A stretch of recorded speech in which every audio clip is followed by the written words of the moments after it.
બેંકમાંથી લોન લેવા માટે પોતાની પેઢીનો ધંધો ન હોવા છતાં પેઢીનું ધંધાનું સ્થળ બોગસ દર્શાવી કોઈ ધંધો ન કરી બોગસ પેઢી ઊભી કરી લોન લેનાર ઠગ આરોપીની સુરત ક્રાઇમ બ્રાન્ચની આર્થિક ગુના નિવારણ શાખાની ટીમે ધરપકડ કરી છે।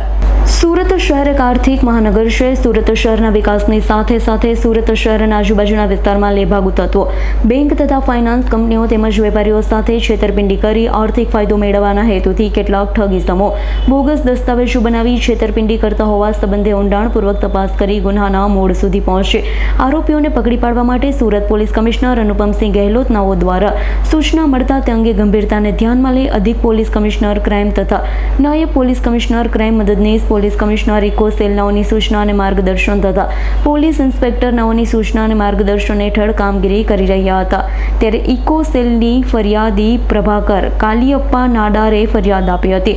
કામના તમામ આરોપીઓ લોન લેનાર નાઓએ તથા Tamil Nadu mercantile bank ring road શાખા સુરતના બેંક મેનેજર આર સુંદર તેમજ ગેરેન્ટર તેમજ વેલ્યુઅર નાઓએ એકબીજાની મદદગારીથી લોન લેવાની પ્રોસેસ કરી ખોટા સ્ટોક બિલ રજૂ કરી લોન મંજૂર કરી લોનના રૂપિયા તેઓએ ધંધા માટેના લીધેલા હોય તેઓએ ખોટી ફોર્મ ઊભી કરી ફોર્મના નામે લોન લઈ તે મુજબનો કોઈ ધંધો નહીં કરી મોર્ગેજમાં મૂકેલા પ્રોપર્ટીની વેલ્યુ ઓછી હોવા છતાં ઊંચી કિંમતના ખોટા વેલ્યુ રિપોર્ટ બનાવી તેને સાચા તરીકે રજૂ કરી લોનના રૂપિયા પોતાના અંગત ખર્ચામાં વાપરી નાખી બેંકને 16 કરોડ 38નું આર્થિક નુકસાન કર્યું છે।